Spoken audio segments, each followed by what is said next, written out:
본문 말씀 히브리서 7장 8절입니다. 영상에도 제가 준비해 놨는데 히브리서 7장 8절 한 구절의 말씀 화면 보셔도 좋고 성경 보셔도 좋고 한 목소리로 합독하시겠습니다. 시작. 또 여기는 죽을 자들이 10분의 1을 받으나 저기는 산다고 증거를 얻은 자가 받았느니라. 아멘. 우리 교회 송구영신 예배 때 주님께서 주신 예언의 선포, 예언적 선포, 새 창조. 할렐루야. 이제 우리 벌써 이제 3월이 거의 다 지나가고 있는데 이 3월 중순인데 여러분들의 삶에 이미 새 창조의 역사가 시작되고 그것을 보고 계심을 믿습니다. 엘리야가 보았던 손바닥만한 구름이 이미 여러분들의 삶에 떠올랐음을 선포합니다. 이제는 달려나가야 되고 마쳤다고 빨리 도망가야 할 정도의 새 창조의 소낙비가 내릴 것을 예수 이름으로 선포합니다. 우리에게 말씀하신 세 개의 영역의 새 창조가 있었죠. 첫 번째 뭐였습니까? 재정의 새 창조. 두 번째 뭐였죠? 다음 세대의 새 창조. 세 번째 뭐였습니까? 교회의 새 창조. 그래서 우리 주일 예배 시간 동안에는 계속해서 그것을 하나하나 물론 절기 예배가 있을 땐 또 말씀을 나누지만 여러분들과 시리즈로 지금 말씀을 전하고 있습니다. 그래서 오늘은 재정의 새 창조에 대한 8번째 말씀이에요. 제 생각에 이번 주 다음 주 하면은 재정의 영역 새 창조에 대한 말씀은 마무리가 될 것 같고 이제 우리가 이것을 1년 내내 붙들고 기도하면서 나갈 건데 남아있는 2주간 길면 3주간 동안에 여러분들과 함께 나눌 주제는 무엇이냐? 드림의 영역입니다. 드림의 영역. 교회 안에서 재정의 영역의 새 창조를 꿈꾸면서 하나님께 우리의 재정을 바치고 드리는 것에 대해서 말씀을 나누지 않는다면 어불성설이겠죠. 그래서 오늘 이 히브리서 7장 8절의 말씀으로 여러분들과 나눌 말씀의 제목은 무엇이냐면 살아계신 주님께 드리라. 할렐루야. 살아계신 하나님께 여러분의 재정을 맡기고 드리는 여러분들 되시길 예수의 이름으로 축원합니다. 근데 이 시대의 교회 안에서 이 헌금, 주께 드림, 재정을 하나님께 드림, 예물로 드림, 헌물로 드림, 헌금으로 드림, 이것에 대해서 굉장히 많은 말들이 있습니다. 단적인 예로 여러분들이 유튜브에 들어가셔서 11조라는 요 세 글자만 쳐서 엔터를 딱 누르면 어마무시 많은 이 영상들이 나와요. 그럼 이쪽 교회 목사님은 11조를 드리지 마라 라고 말하는 분들도 있고, 저쪽 교회 목사님들은 11조를 안 드리는 게 어떻게 성도냐 이러고 있고, 11조는 율법이다 라고 말하는 분들도 있고, 율법이 끝나는데 무슨 11조냐 라고 말하는 분들도 있고, 정말 여기저기 너무나 많은 말들이 선포되고 있어요. 그래서 마치 이 시대는 11조를 안 해도 되고 안 하는 것이 옳다라고 말하는 것이 마치 깨어있고 굉장히 세련된 기독교, 그러한 성도, 그러한 사역자인 것 같은 말들이 울려 퍼지고 있습니다. 여러분들에게 첫 번째 말씀드리는 건 우리가 지난주에 말씀 나누었듯이 무엇을 듣는가 삼가십시오. 여러분들이 무엇을 듣고 어떠한 헤아림대로 여러분들의 인생을 살아가느냐에 따라 여러분들이 이 땅에서 무엇을 받는지, 무엇을 더 받는지 결정된다라고 예수님이 말씀하셨습니다. 사람의 말을 따라가지 않으시는 여러분들 되시길 예수의 이름으로 축원합니다. 하나님의 말씀의 헤아림대로 사시길 예수의 이름으로 축원합니다.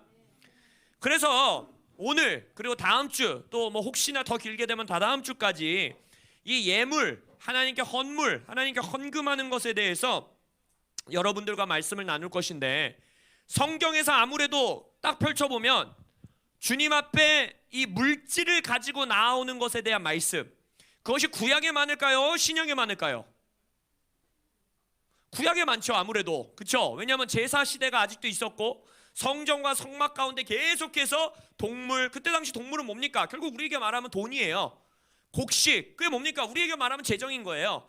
그것을 하나님 앞에 가지고 나와야 되고 빈손으로 나오지 말라 그러고, 언제나 하나님 앞에는 무언가를 갖고 나오라 그러고, 돈 많은, 그러니까 부요한 자는 소를 가지고 나오지만 너희들이 거기까지 힘이 닿지 않는다면 산비둘기를 가지고 나와라.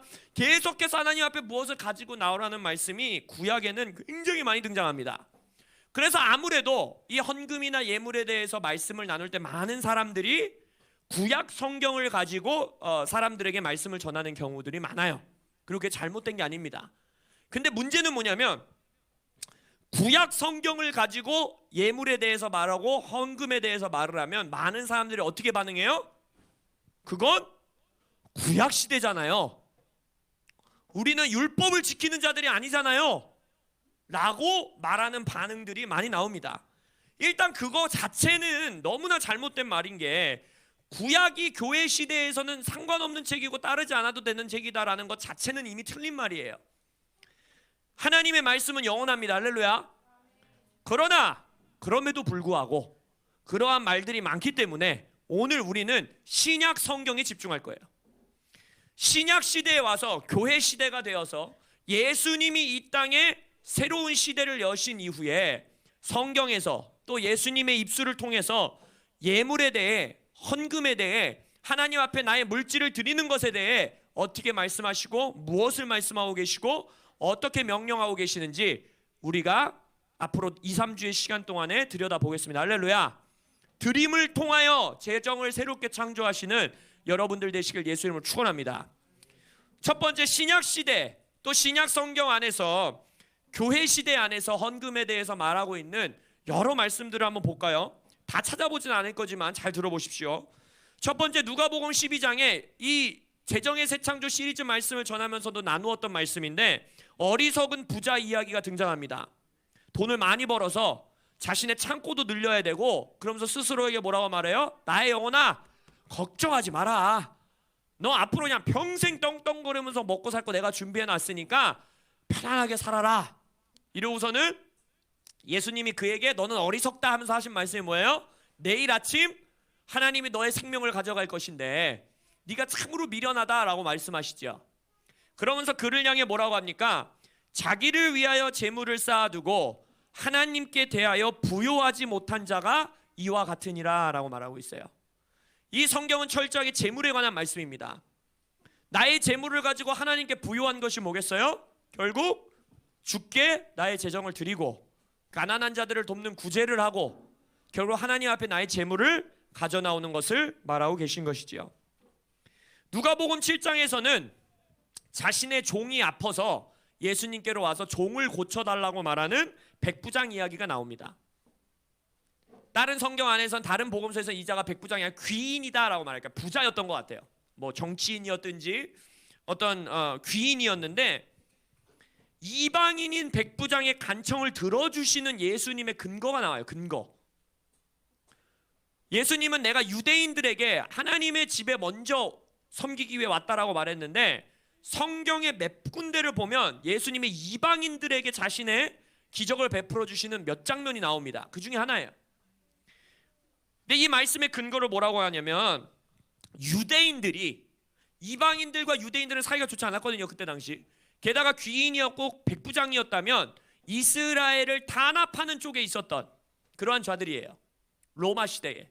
근데 유대인들, 그것도 장로들이, 그 도시 지역의 어른들이 나서서 예수님한테 하는 말이 있어요. 이 백부장에 대해서 뭐라고 말하냐면, 이 백부장이 그가 우리 하나님의 민족인 우리 민족을 사랑하고 또한 우리를 위하여 회당을 지었습니다 라고 말해요. 결국 교회 건축해 준 거예요. 교회 건축원금을 많이 냈다라는 거예요. 이 말을 듣고 예수님이 어떻게 반응합니까? 그의 간청을 응답하십니다. 이방인은 백부장의 간청을 들어주시는 근거가 그 말씀 안에서 재정의 드림을 통해서 나타나고 있다는 거예요. 마가복음 12장에서 우리가 잘 아는 과부의 두렙돈, 희생적으로 주님 앞에 드리는 헌금, 예물에 대해서 예수님이 칭찬하십니다. 마태복음 22장에는 또 위대한 말씀이 있죠. 가이사의 것은 가이사에게, 하나님의 것은 하나님에게 드려라. 여기서 말하고 있는 것은 하나님께 영적인 것을 드리라는 말씀도 당연히 포함되지만, 이 말씀의 배경이 뭐였어요? 배경. 무엇을 통해서 가이사의 것을 가이사에게 주라고 예수님이 말하고 있습니까? 세금, 돈이었죠. 돈. 예수님 말하는 거예요. 너희의 재물과 재정을 가이사에게 바쳐야, 나라에게 바쳐야 되는 것을 성실히 납부하되 하나님에게 속한 것은 하나님께 드려라 라고 예수님은 말씀하고 계시다는 겁니다. 복음서 시대가 끝난 이후에 사도행전, 교회의 시대가 시작되고 나서는 어떻습니까? 신약 교회에서 하나님이 교회를 향해서 처음으로 책망하시고 심판하는 사건이 뭐예요? 아나니아와 삽비라 사건이지요. 헌금에 대한 정직성, 재물에 대한 거룩함에 대해서 하나님이 첫 번째로 교회 안에서 다루신다는 거예요. 그만큼 하나님에게 재물과 물질을 중요하게 생각하신다는 겁니다. 그 말씀 바로 앞구절에 뭐가 나옵니까? 모든 성도들이 자기네 재산을 팔아 서로를 구제하고 가난한 자를 도왔더라 라는 말씀이 나온 이후에 바로 아나니아와 삽비라 사건이 나오죠. 사도들의 발 앞에 재물을 가지고 나오는, 이 시대에 말하자면 교회와 하나님의 리더십과 함께 그 재정을 운용하는 그것에 대한 정직함을 하나님이 교회 안에서 가장 먼저 꼬집어서 다루신다라는 거예요. 사도행전 10장에 비슷한, 아까 누가복음에서 나왔던 백부장과 비슷한 사건이 또 나와요. 뭡니까? 고넬료가 나오죠. 고넬료. 하나님께서 이방인이었던 고넬료의 집을 방문하시고 그를 살피신 또 근거가 뭐냐?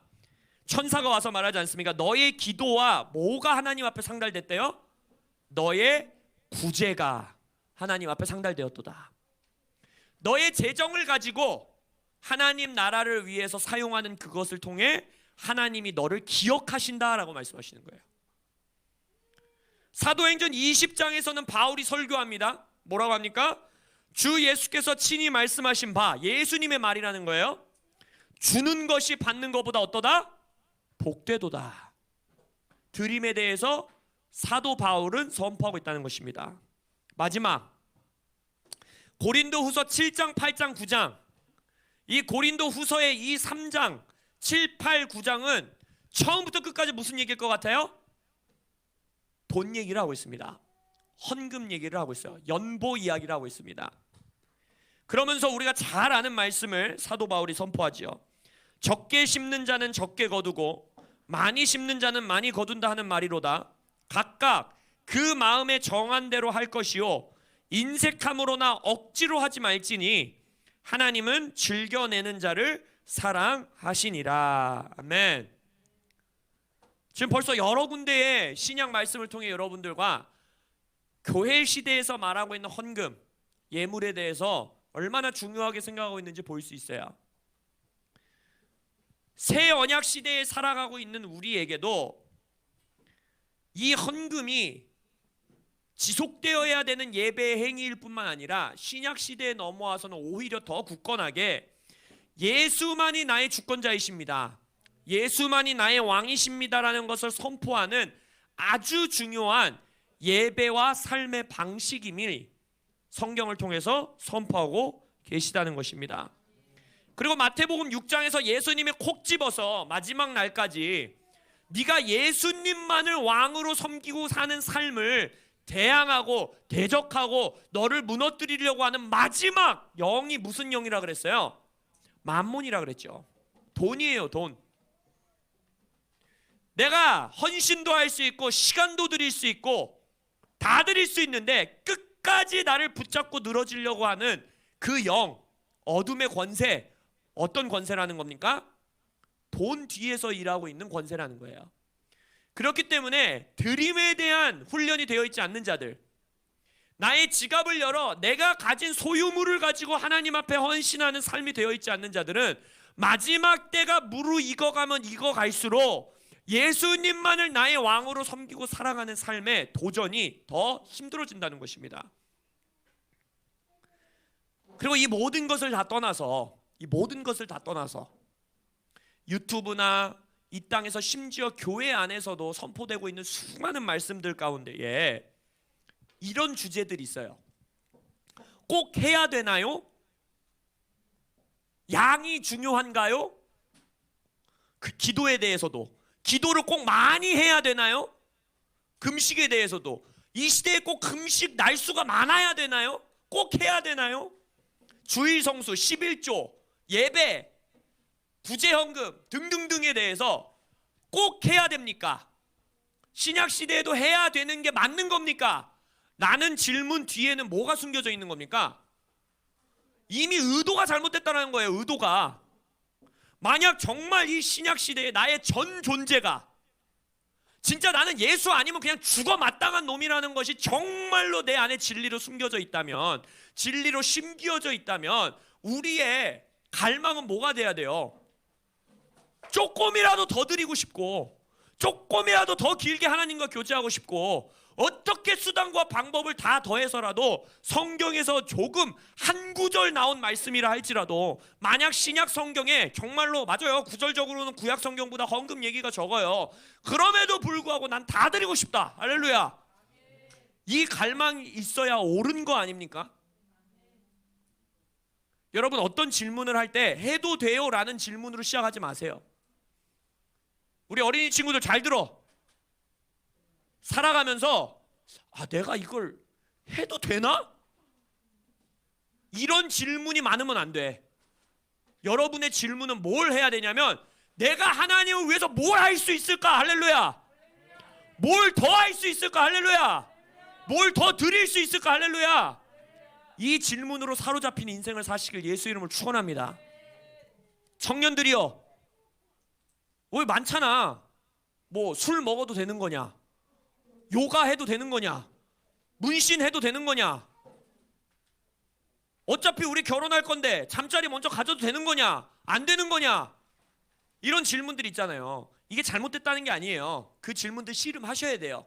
그리고 실은 신앙의 성숙도가 높아지면 높아질수록, 깊어지면 깊어질수록 아주 디테일한 것까지 하나님께 순복하기 원해서 하는 질문이라면 그런 질문들이 더 많아져야 돼요. 근데 여러분들의 질문의 뒤에 의도를 보셔야 돼요. 내가 더 순복하고 싶어서 지금 이 질문을 하고 있는가? 아니면 조금이라도 덜 해서 지옥 안 갈 정도까지 내가 그냥 간당간당하게 덜 하고 갈 수 있을까? 라는 질문이라면 그 질문 자체 그냥 버리셔야 돼요.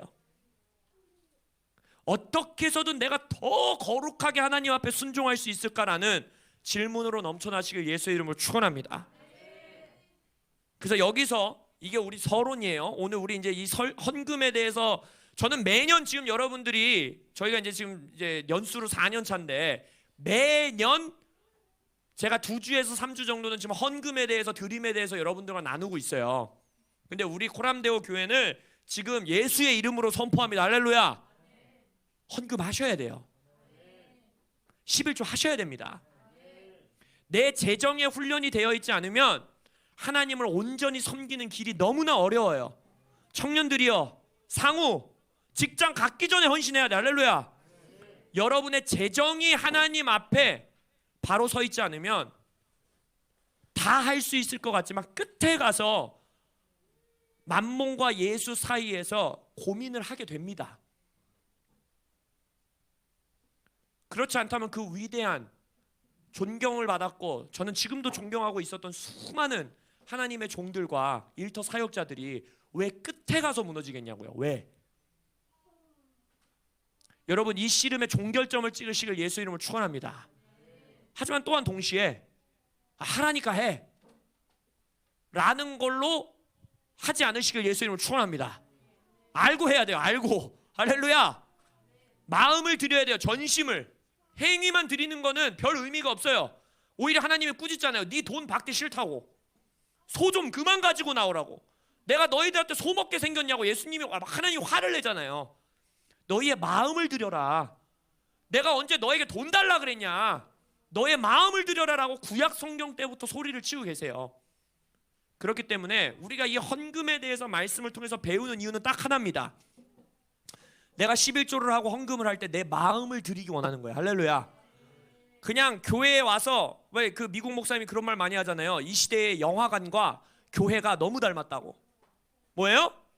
들어가기 전에 뭐 해야 돼요? 돈 내야죠. 티켓 사야 돼요. 돈 내야지만 들어갈 수 있어요. 그리고 나서 영화관과 교회의 그 다음 공통점이 뭐예요? 관람하는 거예요. 앞에서 열심히, 오늘 임서 선생님 막 열심히 춤추는 거 관람하고, 목사님 설교하는 거 좋은 말씀 잘 듣고, 세 번째 뭐예요? 이게 제일 중요해. 그것도 있네요. 우리 수산나 성도님은 이 미국 목사님보다 더 훌륭해. 네 번째 특징이 있었어. 세 번째 특징은 뭐예요? 2시간 넘어가면 조금 길게 느껴져. 이제 이 영화 좀 너무 긴 거 아닌가? 막 반지의 장 막 3시간 반 막 이러면 나 화장실 가야 되는데 지금 이거 어떻게 된 건가? 2시간을 넘어가면 안 돼요. 영화관 교회에서 탈피하시길 예수 이름으로 축원합니다. 그래서 우리 교회는 끝까지 전세대 예배예요. 기본 2시간. 할렐루야. 아니 영화도 2시간은 보는데 예배는 2시간 해야 되지 않겠습니까? 적어도. 할렐루야. 그래서 오늘부터 우리는 이번 주 다음 주 제가 보기엔 다음 주면 끝날 수 있을 것 같은데 혹여나 한 주 더 가면 우리는 여러 가지 헌금과 재물에 대해서 하나님이 말씀하십니다. 근데 이번에 재정의 새 창조에 우리가 집중할 것은 3가지예요. 오늘 이번 주에는 11조, 그 다음에 첫 열매, 그리고 구제. 이것에 대해서 우리가 재정을 통해 하나님께 헌신한다는 것이 어떤 의미인지 좀 보도록 하겠습니다. 근데 우리 11조에 대해서 말씀을 나누기 전에 여러분들의 제가 책을 자주 추천하죠. 이 풍요의 때라는 책, 이게 영어 제목으로 뭐냐면 번영할 때예요. 근데 이제 우리나라에선 교회 안에서 번영이라는 단어가 굉장히 금기어 같이 쓰여지고 있기 때문에 아마 이 책 번역을 풍요의 때라고 한 것 같은데, 우리 척 피어스 목사님과 로버트 하이들러 목사님이 쓰신 책입니다. 이게 좀 두꺼워 보이긴 하는데 책이 쉽게 읽혀요. 이 책에 제가 추천하고 싶은 이유는 구약 성경에서 말하고 있는 절기들 있죠. 절기들. 그리고 이 절기는 사라지지 않을 것인데 하나님이 정하신 때이기 때문에 이 절기 하나하나를 우리의 재정의 영역 안에서 어떻게 연결해서 이해해야 되고 우리가 헌신해야 되는지 아주 잘 기록해 주신 책이에요. 다만 한 가지 책을 읽으면서 어려운 점이 있다면 척 피어스 목사님은 선지자이기 때문에 막 내용이 점핑해서 여기 갔다 저기 갔다 하는 게 조금 힘들어요. 그래서 그거를 잘 따라가실 수 있다면 이 책은 아주 여러분들에게 재정 영역 안에서 큰 도움을 줄 수 있는 책이 될 겁니다. 오늘 여러분들과 나눌 내용도 조금의 내용이 이 책에서도 여러분들이 볼 수 있는, 또 내일 다음 주에 첫 열매에 대해서는 굉장히 이 책에서 잘 설명하고 있는, 여러분들에게 도움이 될 수 있는 책을 추천드립니다. 우리 김혜자 목사님 교회의 다윗의 장막 출판사에서 번역을 해서 출간해 주셨습니다. 자, 11조는 구약 시대의 율법 아닌가? 과연 신약 시대에서도 우리가 11조를 하나님께 드려야 하는가에 대한 질문이 정말 치열하게 있습니다. 아까 말씀드렸잖아요. 유튜브에만 치면 11조에 관한 거는 인기 설교예요. 인기 설교. 근데 먼저 우리가 11조에 대해서 생각할 때 첫 번째 기억해야 되는 거는, 오늘 말씀을 통해 여러분들이 보겠지만 11조는 구약의 모세 율법 전에 제정하신 하나님의 법입니다. 이걸 기억하셔야 돼요. 가장 중요해요. 모세 오경 율법 10계명 율법이 제정되기 전에 하나님께서 시작하신 법이 뭐냐? 11조예요. 이걸 먼저 아셔야 돼요. 그리고 두 번째, 교회 시대에 이어지고 있는 11조는 레위 지파에게 주었던, 그러니까 율법 시대 이후에 주었던 11조가 이어지는 게 아닙니다. 이걸 명확하게 아셔야 돼요. 그래서 우리가 신약 시대에 말하고 있는 이 11조는, 왜 그래서 그런 말 하잖아요. 레위 지파에게 11조를 줬으니 교회의 레위인 목회자와 사역자들에게 이 11조를 드리는 거다, 이런 말씀 많이 나와 있잖아요. 그거는 신약 성경에 넘어와서는 명확하게 말하면 정확한 말은 아닙니다. 우리가 교회 시대에서 하고 있는 이 11조는 구약의 이스라엘 백성이 레위 지파를 먹이기 위해 주었던 11조가 아닙니다. 이걸 명확하게 아셔야 돼요. 이 두 가지를 기억하셔야 돼요. 자, 그러면 그게 무슨 말인가? 신약 시대의 11조 헌금에 대해서 명확하게 이해하기 위해서는 성경에 아주 미스테리한 인물이 하나 있어요. 멜기세덱을 이해해야 돼요. 멜기세덱. 신학자들의, 위대한 신학자들의 무덤과 같은 인물이 하나 있습니다. 멜기세덱. 왜 미스테리하냐면 일단 성경이 미스테리하다라고 대놓고 말을 하고 있는 인물이에요. 그리고 많이 등장하지 않아요. 성경에 딱 3군데 등장합니다. 이 멜기세덱은. 첫 번째는 여러분 잘 알 것 같아요. 어딜 것 같으세요? 창세기 아브라함, 맞죠? 성경에 처음 창세기 14장에 멜기세덱이 등장합니다. 두 번째 어디 등장할 것 같으세요? 이걸 잘 몰라, 여기를. 그러니까 히브리서 말고 그 전에 구약 성경 한 번 더 있어요. 히브리서가 이 말씀을 인용하는 거예요. 실은 시편 110편에 멜기세덱이 나와요. 예수님을 묘사하면서 거기서 멜기세덱을 말합니다. 그리고 히브리서 5, 6, 7장 히브리서에서는 요 10편 110편과 창세기 14장을 인용하면서 히브리서에서 예수님과 멜기세덱을 연결시킵니다. 근데 이게 진짜 미스테리한 게 히브리서 책도 약간 미스테리한 책이거든요. 왜냐하면 신학자들이 지금도 히브리서의 기자가 누군지 몰라요.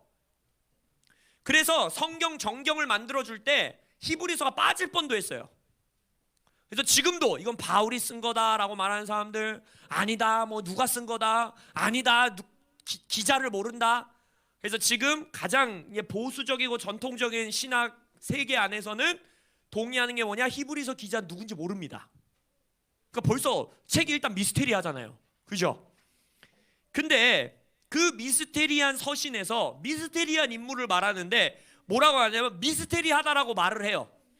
히브리서 7장 3절에 뭐라 그러냐면 멜기세덱을 설명합니다. 아버지도 없고 어머니도 없고 족보도 없고 시작한 날도 없고 생명의 끝도 없어 하나님과 아들과 닮아서 항상 제사장으로 있느니라. 이거 무슨 뭐 어디 뭐 무슨 막 신화 같은 데서 나오는 인물 같잖아요, 그죠?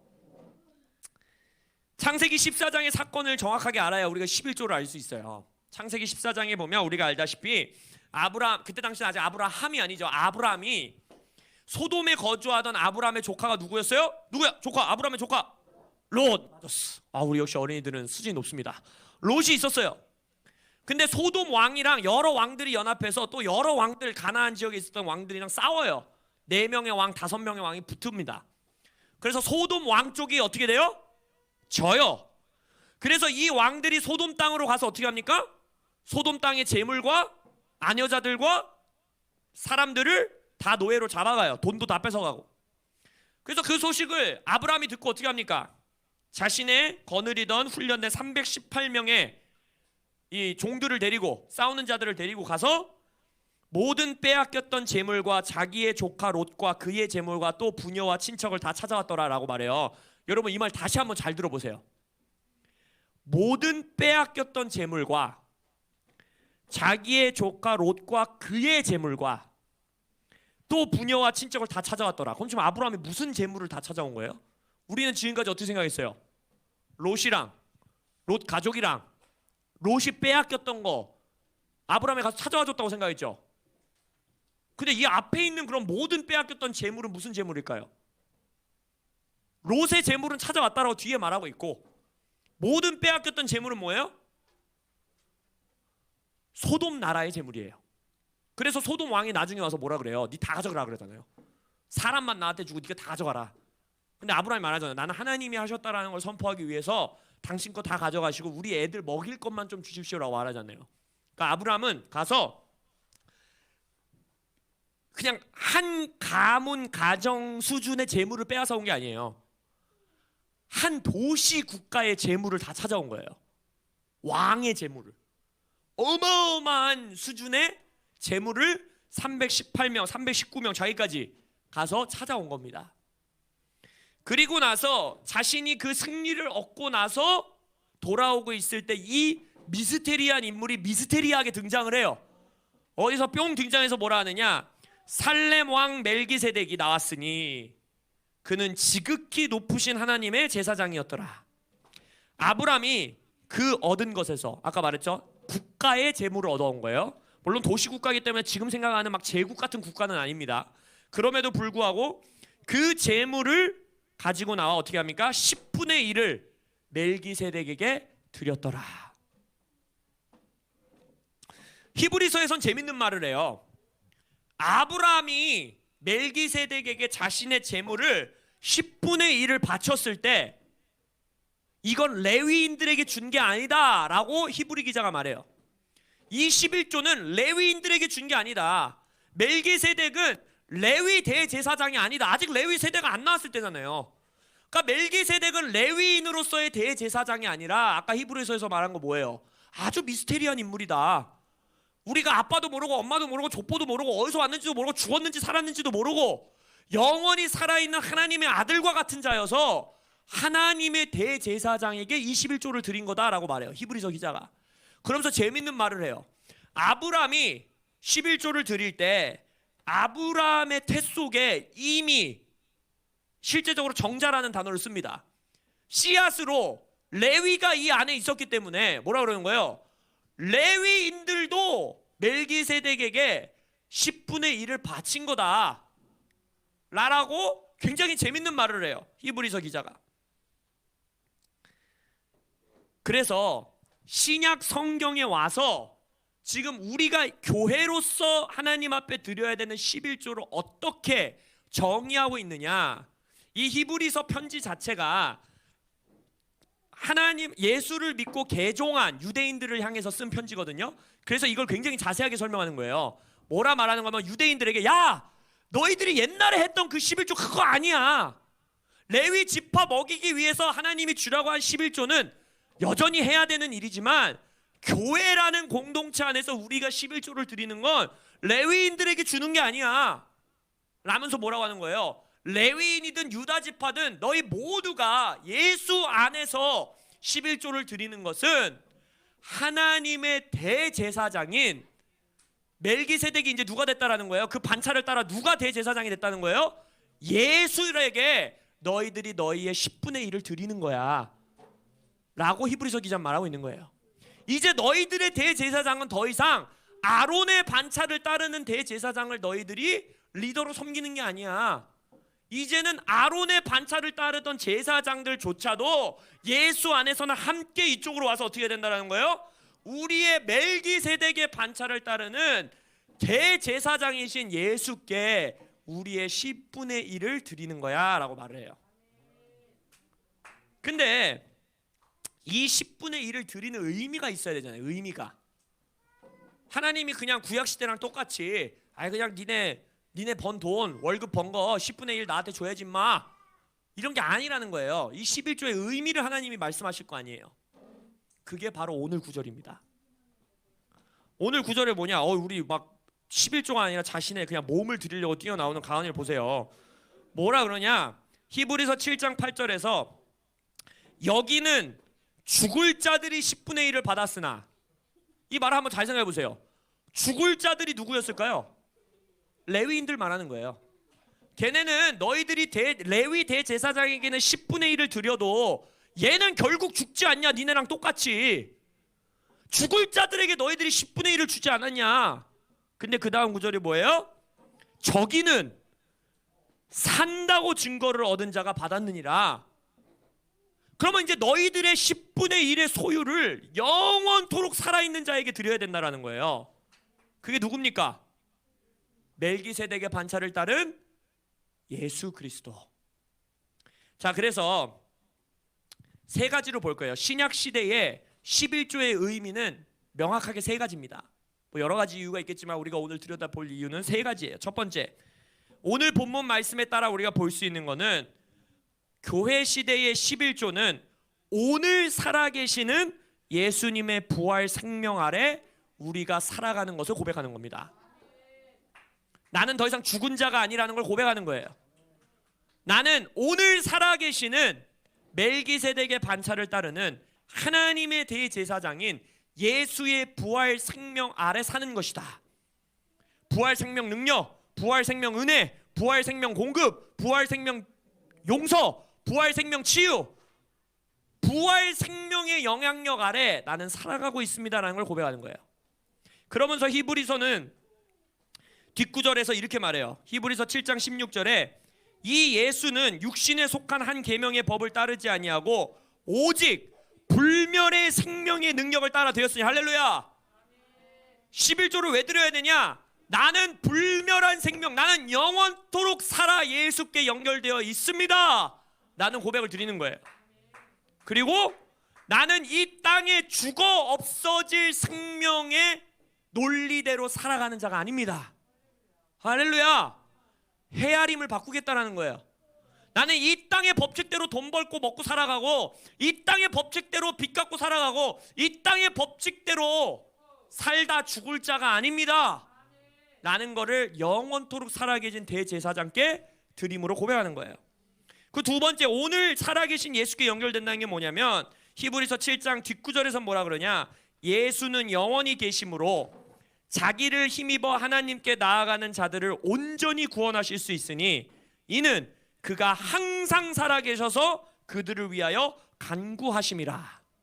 자, 결국 여러분이 나의 수입의 11조를 주님 앞에 드린다는 건 뭘 의미하는 거냐면 지금 살아계셔서 지금 나를 위해서 기도하고 계시는 예수님의 기도에 날 연결시키는 거예요. 다시 한번, 지금 살아계셔서 지금 나를 위해서 기도하고 계시는 예수님의 중보기도에 나를 연결하는 겁니다. 할렐루야.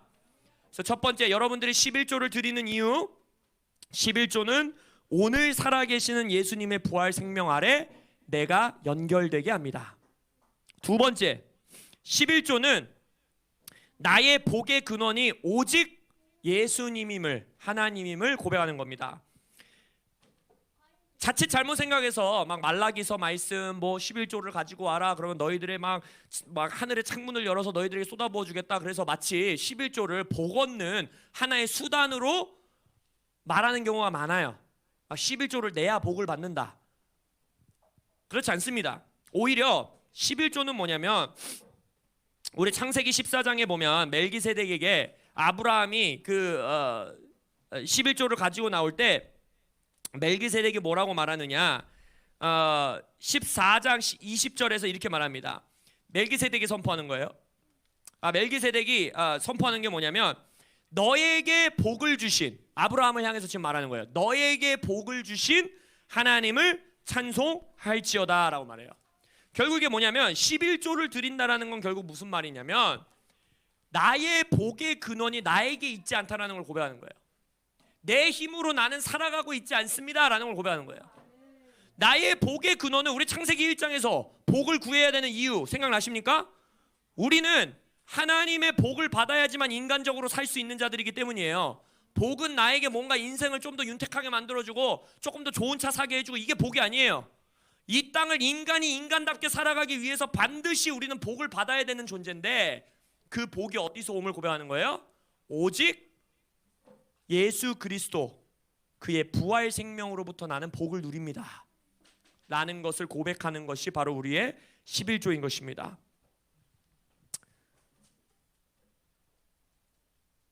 이렇게 말하잖아요. 멜기세덱이 아브라함에게 축복하여 이르되 천지의 주제시오 지극히 높으신 하나님이여 아브라함에게 복을 주옵소서. 할렐루야. 복받는 삶을 위하여 11조 드리는 여러분들 되실 예수님을 축원합니다. 마지막 세 번째, 11조가 신약 성경에서 교회 시대에 우리에게 주는 의미는 무엇이냐? 11조는 나의 삶의 승리와 구원이 오직 주님께 있음을 고백하는 겁니다. 창세기 14장 20절에서 아브라함이 큰 승리를 이끌고 원수들의 손에서 자신의 가족들을 구원한 이후에 고백합니다.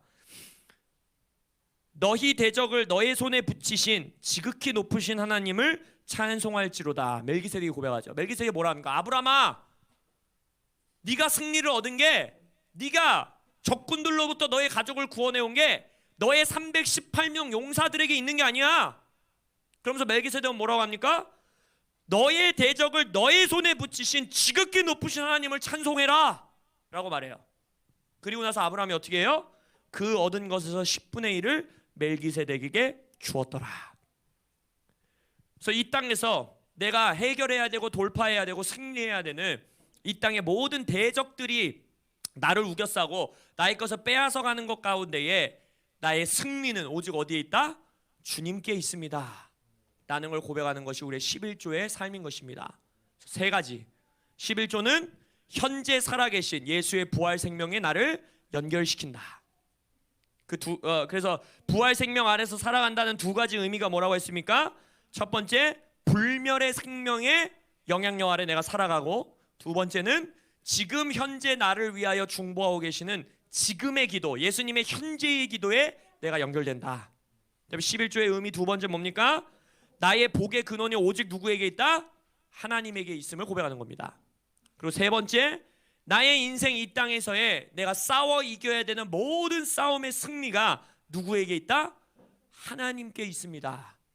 나는 나의 힘으로, 전쟁은 나에게 속한 것이 아닙니다 라는 것을 고백하는 것입니다. 할렐루야.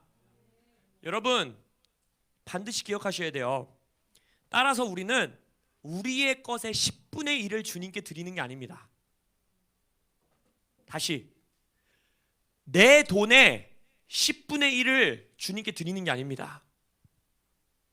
만약 나의 모든 복의 근원이 주님이라고 고백한다면, 내가 예수 생명으로만 살아간다라고 고백한다면 어떻게 생각해야 돼요? 90%를 나에게 청지기로 맡겨주신 겁니다. 생각을 바꾸셔야 돼요. 내 것의 10분의 1을 주님께 드리는 게 아니라 하나님께서 90%의 것을 나에게 맡기사 청지기 역할로 이 땅에서 요 세 가지, 예수 부활 생명으로 살아가는 자의 인생이 무엇인지를 이 땅에 보여주어라 라고 나에게 90%를 맡기신 거예요. 할렐루야. 근데 그 90%를 뛰어넘는 재정의 새 창조는 또 어떻게 하신다? 재물 얻는 능력을 우리에게 더하여 주십니다. 할렐루야. 빌 존슨 목사님의 유명한 일화를 말씀드리고 오늘 말씀을 마치고 기도할 거예요. 빌 존슨 목사님이 자신의 인생에 11조를 명확하게 배웠던 사건이 하나 있었대요. 그리고 평생 자기는 11조에 대해서 뭐 질문을 하거나 뭐 씨름을 하거나 막 그게 전혀 없었대. 근데 아주 어린 소년일 때 이 사건을 경험했다는 거예요. 빌 존슨 목사님이 뭐 외가 쪽 5대, 뭐 친가 쪽 6대인가 뭐 막 이렇게 해갖고 막 목회자 집안이에요.